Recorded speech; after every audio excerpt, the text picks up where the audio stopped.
8480।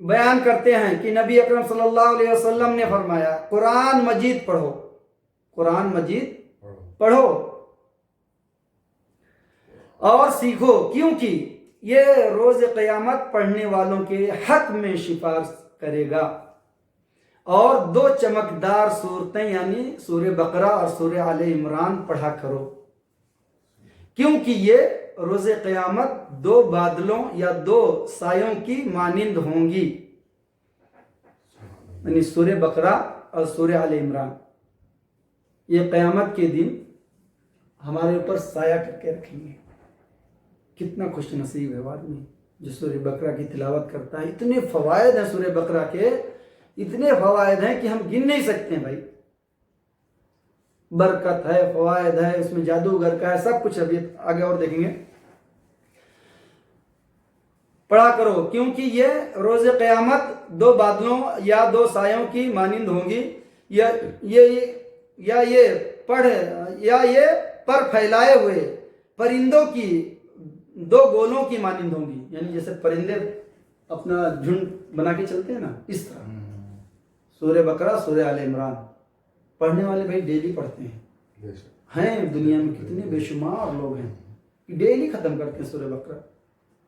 سورہ بقرہ پڑھنے کے جادوگر نے جادوگر کا باپ بھیجا ہے، کچھ نہیں کر سکتا ہے۔ تو یہ ہمارے لیے قیامت کے دن سایہ کریں گی اور سفارشی ہوں گی، اور اپنے پڑھنے والوں کا دفاع کریں گی، یعنی جو بھی پریشانی ہمیں آئے گی دفاع کریں گی۔ ڈھال یعنی ایک ہی دفاع کرنا اور ڈھال بننا نہیں ایک جیسا ہے دونوں، تو ہمارے لیے یہ لڑیں گی، دفاع کریں گی۔ پھر آپ صلی اللہ علیہ وسلم نے فرمایا سورہ بقرہ پڑھا کرو، اسے حاصل کرنا بعض برکت ہے اور اسے چھوڑنا بعض حسرت ہے۔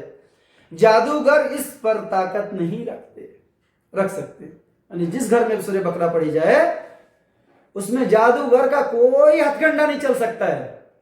اس مدینے کا واقعہ ہے، شیخ محمد ہارون صاحب بتا رہے تھے، کیونکہ واقعات جو ہوتے ہیں نا رغبت کے لیے، جو ریئل واقعہ ہوتا ہے وہ بیان کیا جا سکتا ہے، ہاں بیان کیا جا سکتا ہے کہ بھائی میں نے صدقہ کیا اس طرح مجھے فائدہ ہوا، یہ کام کیا مجھے اس طرح فائدہ ہوا، تو ہم رغبت کے لیے دوسروں کو بتا سکتے ہیں۔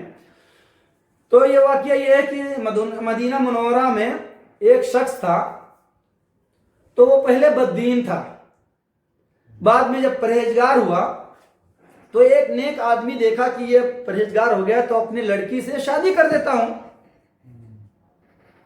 تو جب شادی کر دیا تو پھر بعد میں وہ بددین ہو گیا۔ ایک لڑکا بددین تھا، پھر پرہیزگار ہو گیا، نماز روزہ کرنے لگا، تو ایک شخص مدینے کا دیکھا تو اپنی بیٹی سے نکاح کر دیا پرہیزگاری دیکھ کے۔ بعد میں وہ لڑکا پھر بددین ہو گیا۔ بددین کا مطلب یہ ہے کہ نماز نہیں پڑھنا اور طرح طرح کی گناہ کرنا۔ تو لڑکی کیا کی، کچھ جھگڑا وگڑا ہوا تو اپنے باپ کے ہاں چلی گئی۔ تو لڑکا پہنچ گیا کہاں، جادوگر کے پاس، جبکہ جادوگر کا دین اسلام میں قتل ہے، اس کو پاؤ تو اگر یعنی حکومت مسلمانوں کی ہے تو اس کو قتل کر دو، کیوں، جادوگر کا قتل ہے دین اسلام میں، بالکل سر اڑا دو۔ بہرحال تو لڑکا کیا گیا جادوگر کے پاس۔ جادوگر ایسے علم سیکھ کے رکھتے ہیں بھائی، اس طرح میاں بیوی جھگڑا لگانا، یہ کرنا، اپنے موکل کو بھیجنا، یہ کرنا۔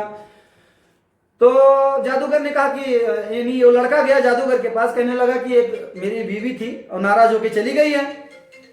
اللہ جزائے خیر دے بھائی، فون آف کر لیا کرو۔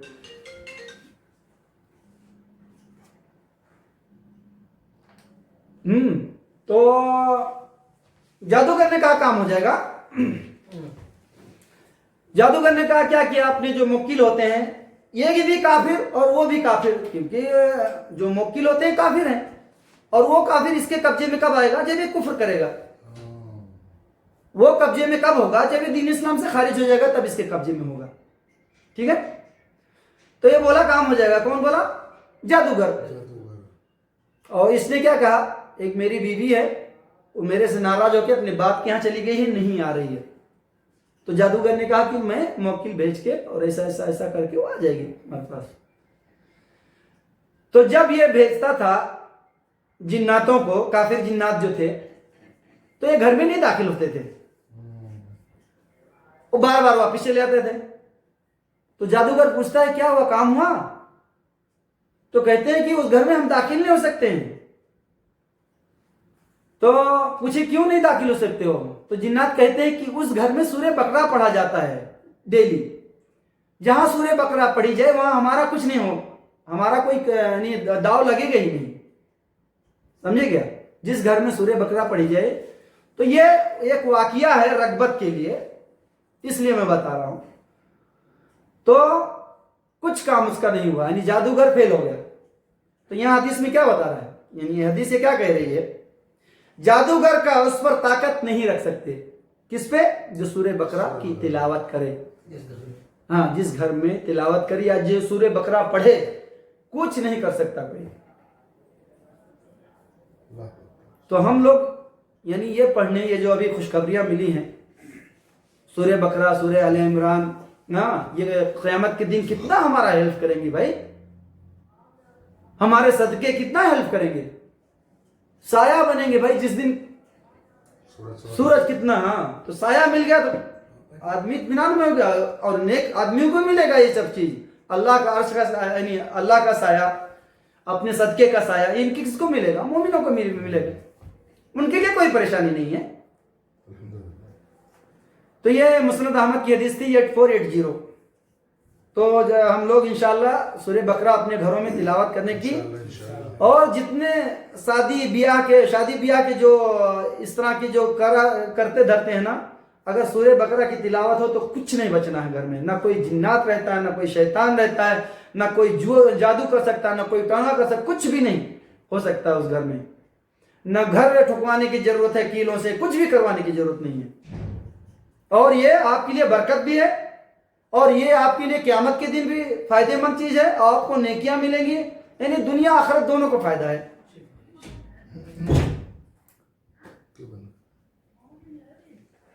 اور یعنی کوئی بھی نیکی کو ہم لوگ معمولی نہ سمجھیں. دیکھیے, نفرتوں کے ہجوم میں جینے کا مزہ ہی الگ ہے. نفرتوں کی ہجوم میں جینے کا مزہ ہی الگ ہے. وہ رلانا نہیں چھوڑتے, ہم مسکرانا نہیں چھوڑتے. کیوں؟ ابی ذر رضی اللہ عنہ عن نبی صلی اللہ علیہ وسلم قال لا تحقرن من المعروف شیئا ولو ان تلقى اخاك باخ طلی.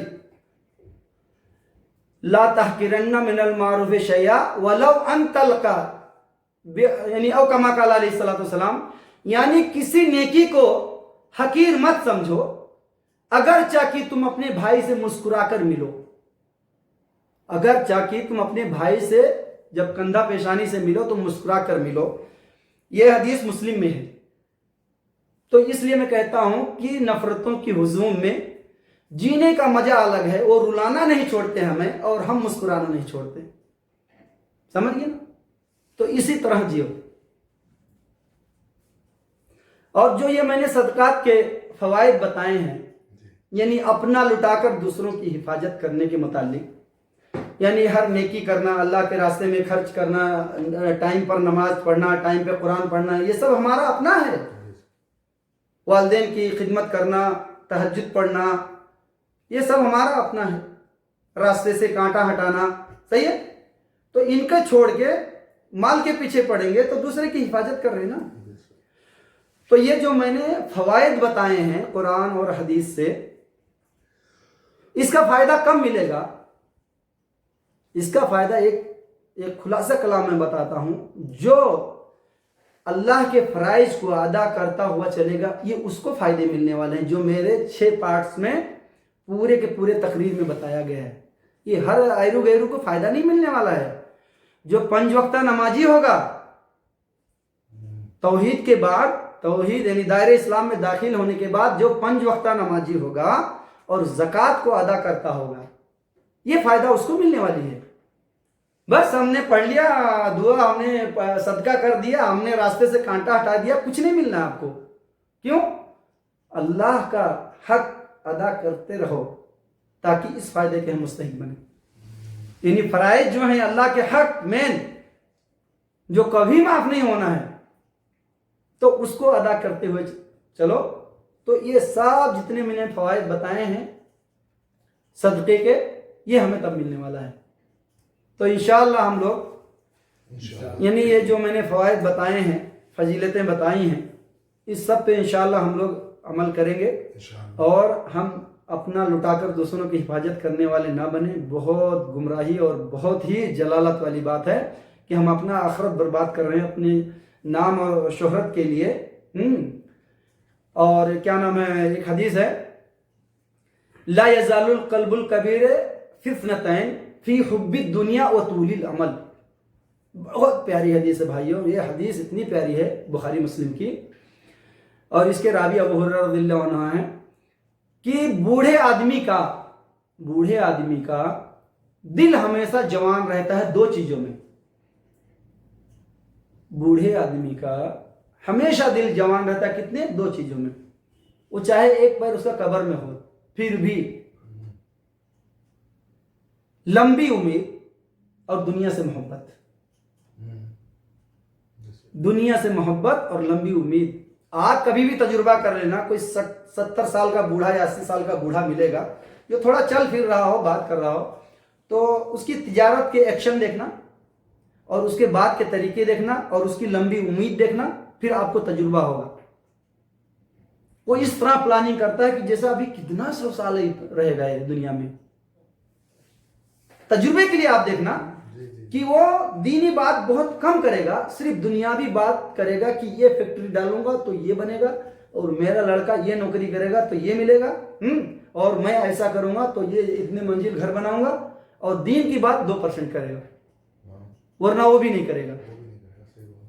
تو یہ حدیث کیا بتا رہی ہے کہ بوڑھے آدمی کا دل ہمیشہ دو چیزوں میں جوان رہتا ہے. ایک دنیا کی محبت ایک لمبی امید. باتوں سے آپ کو اندازہ لگ جائے گا کہ میں کیا کہہ رہا ہوں. آپ کسی سے بات کرنا لیکن بغیر بتائے اس سے ہر حوال پوچھو کیا کر رہے ہو کیسا کاروبار ہے تو آپ خود بتائے گا. آپ کو اندازہ ہو جائے گا کہ یہ کیا اس کی کتنی اڑان ہے. اس کی اڑان ایسے لے گا 1000 سال جیے گا. تو ہم لوگ اپنی عمر کا بھی حساب لگائیں. پہلی بات تو 1 منٹ کا بھروسہ نہیں ٹھیک. اس کے بعد ہم لوگ اکثر اپنی عمر کا حساب کیا کریں. میں تو بھائی خود اپنا جو نجی بتا رہا ہوں کہ میں جیسا سوچتا ہوں کہ 52 سال کا ہو گیا ہوں 8 سال اگر مل گیا ویسے تو 1 منٹ کا بھروسہ نہیں ہے تو میرا ایمان ہے. سیکنڈ کا بھروسہ نہیں ہے. میں اس بات سے تو بالکل پکا ہوں.